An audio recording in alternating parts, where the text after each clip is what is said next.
Olá! Neste vídeo trataremos dos fundamentos dos diagramas de equilíbrio ou diagramas de fase. Nossa ferramenta principal será a energia livre de Gibbs, que é uma propriedade de estado dada por entalpia menos a temperatura vezes a entropia. G, H, T e S são propriedades de estado de um sistema. Se são propriedades de estado, isso significa que elas dependem do estado, ou seja, dependem da temperatura, da pressão, etc. E elas se referem a um sistema que é definido por quem estiver trabalhando com isso. Por exemplo, o sistema pode ser uma região homogênea do espaço, como uma fase, seja com um elemento, seja com dois elementos. Pode ser uma liga com mais de uma fase, pode ser um dado objeto. E a grandeza que exprime a unidade será Joule, a energia, né? E usualmente dividida por uma outra grandeza extensiva, como massa, número de mols, ou o próprio objeto, certo? Por que o nosso foco em energia livre de Gibbs? É porque ela é muito útil para aplicarmos a segunda lei da termodinâmica, que define a direção possível dos fenômenos. Nós já tratamos disso em 2 vídeos, em um PowerPoint equivalente a esses 2 vídeos e em uma apostila. Nesta nossa apresentação, iremos representar a energia livre de fases. Por exemplo, vamos considerar uma fase cúbica de face centrada. Pode ser cobre, níquel, prata. Está aqui a fase. Se isso aqui for níquel, que tem 124 picômetros de raio atômico, será que é possível inserir átomos de cobre, que são um pouquinho maiores? Sim, é possível. A gente tem aqui ligas cobre e níquel, que tem esta fase aqui. Por que é possível? Porque os átomos, na verdade, não são esferas. Isso é uma representação que quer mostrar apenas a distância entre os centros dos átomos. Mas os átomos são nuvens eletrônicas, basicamente, que podem se adaptar à situação até certo ponto. Se tentarmos exagerar, colocar prata no níquel, já vai ficar mais difícil e a gente consegue colocar apenas alguns átomos de prata no níquel, ou vice-versa, alguns átomos de níquel na prata. Então, iremos representar a energia livre destas fases em diagramas deste tipo. A energia livre no eixo vertical, a composição da fase ou da liga no eixo horizontal. Neste exemplo, esta seria a energia livre do níquel, esta seria a energia livre do cobre, e a curva representaria a energia livre da solução sólida níquel-cobre. Certo? Foram posições aleatórias que eu coloquei. Como é que varia a energia livre de uma dada fase com a temperatura e a composição? Por que temperatura e composição? Porque são os 2 eixos dos diagramas de fase. Com a temperatura é fácil. A energia livre é H menos Ts. Como a entropia é positiva, então a curva é decrescente. E ela tem concavidade para baixo porque a entropia cresce com a temperatura. Isso explica, por exemplo, este gráfico. Temos aqui 2 fases, a fase líquida, que tem entropia maior, portanto uma inclinação maior, e a fase sólida, com uma inclinação menor. Elas se cruzam em um dado ponto. Abaixo do cruzamento, a energia livre do líquido é maior do que a do sólido, e sistemas mais estáveis eles têm menor energia livre, e, portanto, nesta região o sólido é mais estável, nesta aqui o líquido é mais estável. Este, portanto, é o ponto de fusão deste material. Para avaliarmos como varia a energia livre em função da composição, nós vamos tratar separadamente da variação da entropia, quando se faz uma mistura, e da entalpia, quando se faz uma mistura. Para a entropia, vamos montar um modelinho simples. Temos 4 bolinhas, são indiferenciáveis, mas colocamos cores diferentes para identificá-las. Colocamos as 4 em uma bolinha. Esse é um estado possível do sistema. Podemos colocar uma bolinha lá. Podemos colocar 2 bolinhas lá. E podemos prosseguir, passando todas as bolinhas para a caixa 2. Quais são as probabilidades desses arranjos? Quantos arranjos temos com 4 bolinhas na caixa 1? Apenas um. porque elas são todas idênticas. Com 3 bolinhas na caixa 1, agora vamos ter 4 possibilidades, porque a gente pode tirar qualquer uma das 4 bolinhas para colocar na caixa 2.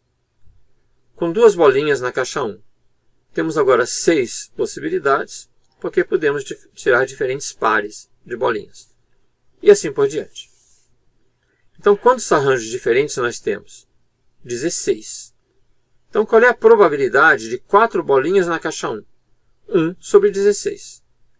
Qual é a situação mais provável? É ter 2 bolinhas na caixa 1 e 2 bolinhas na caixa 2, 6 sobre 16. Então, vamos recordar. 1 sobre 16 é a possibilidade de 4 bolinhas na caixa 1. Se estivéssemos tratando com 20 bolinhas, a probabilidade cairia para 1 sobre 1 milhão. Então, vamos começar a tratar agora com números muito grandes ou muito pequenos. A entropia, então, é dada pela constante de Boltzmann vezes o logaritmo deste ômega, que é a probabilidade de uma dada distribuição. Então, se fôssemos calcular a entropia daquele sistema, trabalharemos com aquelas probabilidades. Para uma coisa mais parecida com o arranjo cristalino, podemos pensar nisso. Uma situação em que não existe mistura, temos apenas átomos de A. E do outro lado, eu não desenhei aqui apenas átomos de B. E uma situação em que os átomos de A e de B se misturam. Qual seria a entropia dessa situação em comparação com esta situação em que eu tenho átomos de A e de B separados? Este ΔS de mistura é dado por essa expressão que contém a fração de A e a fração de B. Ela pode ser plotada desta maneira. Temos um crescimento e um máximo em 50% da liga. Então, se não misturarmos, ficamos neste zero. Se misturarmos, temos um aumento de entropia. Lembrando da segunda lei, então a tendência aqui é fazer a mistura. Tá certo? Em termos de entalpia, vamos fazer o mesmo modelo. Temos apenas A ou apenas B, que está aqui não representado, e a mistura das duas. Agora, o ΔH vai depender do comportamento entre A e B. Se houver atração entre eles, ou seja, se eles gostarem de ficar misturados, a gente vai ter um ΔH negativo. Se eles não gostarem, a gente vai ter um ΔH positivo. Representamos aqui o ΔH da mistura como o produto da fração de A vezes a fração de B, vezes esta variável, que pode ser positiva no caso da repulsão, negativa no caso da atração. Reparem que este diagrama foi traçado como simétrico, porque nós temos XA vezes XB. Se representarmos agora no mesmo gráfico o ΔH e o menos T ΔS, a soma dessas duas curvas vai dar a variação de energia livre de Gibbs. Se colocarmos no mesmo gráfico o ΔH para se fazer uma mistura, no caso um ΔH positivo correspondente a uma repulsão, e o menos T ΔS para fazer essa mesma mistura, o ΔG vai ter esta forma. Reparem que até este valor aproximadamente, o ΔG é negativo, ou seja, é uma situação favorável a se fazer uma mistura. Nesta região aqui, ele fica um pouquinho positivo, seria uma região desfavorável. Se a temperatura aumentar, esta curva vai ficar mais negativa, é este caso, e assim o ΔG vai ficar todo ele negativo em toda a extensão de composições. Nestes gráficos, a curva de ΔH foi representada de maneira simétrica. A de ΔS ela é realmente simétrica. Mas a de ΔH poderia não ser. Por exemplo, o cristal mais próximo do elemento A pode ter relações favoráveis entre A e B, e na hora que eu me afasto do A, essas relações fiquem desfavoráveis. Então as curvas podem ser assimétricas, nós poderíamos ter este caso aqui mais favorável ao A, esta outra fase aqui mais favorável ao B, ou curvas um pouco mais estranhas. Vamos então representar a variação da energia livre em função da mistura, como função da variação da entalpia e variação da entropia. O ΔH vai ser representado pelo produto entre as frações de A e de B, elevadas a um fator que representa o maior favorecimento de uma estrutura cristalina ou de outra. Se houver repulsão entre átomos de A e de B, o ΔH será positivo.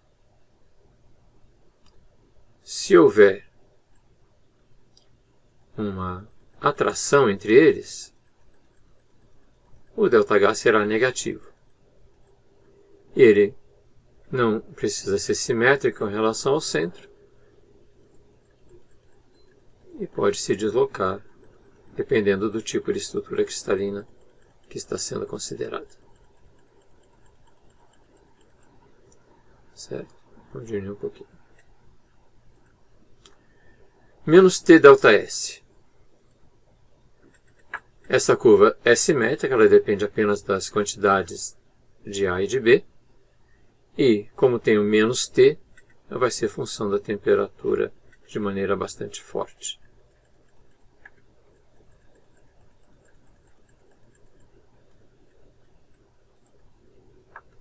Se juntarmos os dois, teremos o ΔG, que vai ser a soma dos dois, e que vai ser função, portanto, da temperatura e também do tipo de atração ou repulsão que afetam o ΔH. Se pegarmos, então, duas curvas relativas a duas fases de um mesmo sistema AB, teremos essa situação. Por exemplo, a fase sólida e uma fase líquida. Qual seria a energia livre de uma liga com esta composição que estivesse no estado líquido? Seria G1. Se ela estivesse no estado sólido, seria G2. Portanto, é mais favorável que ela esteja no estado sólido. Mas existem outras situações possíveis. A liga pode não ser homogênea, ela pode se dividir em um pouquinho sólido e um pouquinho líquido. Neste caso, digamos que o sólido fique com esta composição e o líquido com esta composição. O sólido teria esta energia livre, mas é apenas uma fração da liga. O líquido teria esta energia livre, mas é apenas uma fração da liga. A liga como um todo teria uma energia livre que estaria sobre esta reta, bem na posição da composição. Então teria a energia livre G3, que é menor do que G2 e é menor do que G1. Portanto, é mais favorável a liga se dividir nessas duas composições. E mais favorável ainda se essas duas composições forem mais afastadas uma da outra. Esse aqui é o caso extremo. Seria o ponto de tangência desta reta com as duas curvas. A energia livre seria esse G4, que é menor do que o G3 anterior. Então, nesta situação, se tivermos qualquer liga entre o C4S e o C4L, a situação mais favorável é que esta liga se divida em duas fases. Uma fase líquida e uma fase sólida. Se estivermos abaixo deste valor, compensará mais ser apenas sólido. Se estiver acima deste valor, compensará mais ser apenas líquido. Por que isso? Se estivermos aqui, nesta composição C0, e dividirmos a liga neste sólido e este líquido, por exemplo, qual seria a energia livre? Seria G3, que é maior do que G2. Então, não compensa dividir em duas fases neste caso. Podemos mostrar isso de uma outra maneira. O potencial químico do elemento A no sólido é dado por este ponto. Por quê? Porque esta reta é a tangente da curva de energia livre do sólido. E é dada também por este ponto, porque esta reta também é tangente da curva do líquido. Ou seja, se eu tiver uma tangente comum, o potencial químico de A no sólido e no líquido será igual. Isso significa que eles estão em equilíbrio. E o mesmo vai acontecer para o elemento B no outro extremo. Então, isto é uma outra maneira de dizer que esta situação desta tangente comum é a situação mais estável. Vamos acompanhar a evolução das curvas de energia livre de 3 fases com a temperatura. Temos aqui uma fase líquida e 2 fases sólidas. Nós já sabemos que as 3 curvas devem descer com o aumento da temperatura, mas a curva do líquido deve descer mais rapidamente, porque tem uma entropia maior. Então, nesta temperatura aqui, 1400 graus, por exemplo, nós temos abaixo desta composição a fase beta predominante. Entre essas duas composições, beta em equilíbrio com alfa e à direita, alfa. Se nós elevarmos a temperatura, as 3 curvas começam a descer, mas a do líquido desce mais rapidamente, e surge o campo líquido mais beta. O campo beta mais alfa continua lá. Vamos subindo mais a temperatura. O campo líquido mais beta vai se ampliando.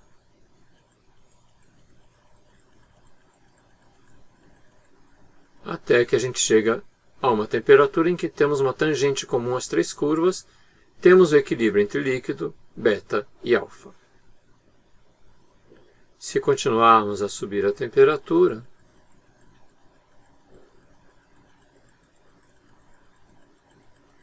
passamos a ter à esquerda deste ponto apenas o líquido, entre estes 2 pontos de tangência líquido mais alfa e à direita apenas alfa. E o campo do líquido vai ficando cada vez mais predominante. Temos um líquido, um sólido alfa e um sólido beta, numa dada temperatura. Nós temos aqui uma tangente comum, então, entre este ponto e este ponto, a situação mais estável é líquido em equilíbrio com o sólido beta. Nesta região aqui, a situação mais estável é termos apenas o sólido beta. Nesta região, a tangente comum entre o sólido beta e o sólido alfa, e acima disso apenas sólido alfa. Se a temperatura for um pouquinho maior, nós temos a possibilidade de uma tangente comum entre as 3 curvas. Todas elas desceram, mas a curva do líquido desceu mais rapidamente, porque tem entropia maior, e chegamos a essa tangência comum. Então, é uma situação em que as 3 fases estão em equilíbrio. A gente vai ver que isso é a temperatura peritética. Se subirmos um pouco mais a temperatura, vamos ter apenas equilíbrio entre o líquido e a fase beta. Se subirmos mais ainda a temperatura, teremos apenas a fase líquida em toda a extensão. Nós podemos pegar estes pontos de tangência e colocar num diagrama, que vai ser o diagrama de fases. Na temperatura T1 temos esses 2 pontos de tangência aqui e mais esses 2 pontos de tangência aqui. Entre esses 2 pontos, a situação estável é líquido mais beta. Entre esses 2 pontos é beta mais alfa. Numa temperatura mais elevada, temos a tangência comum entre as 3.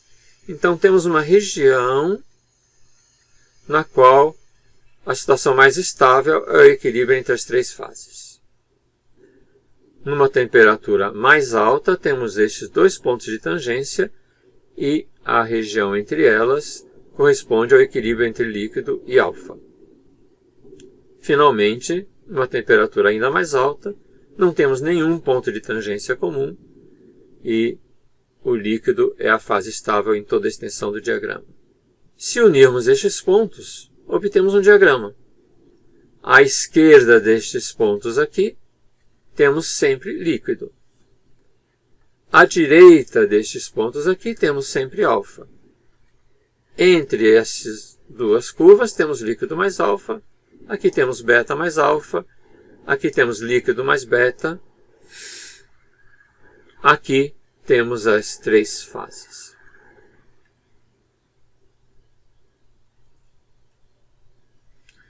O mesmo poderia ser feito para obtermos um diagrama eutético.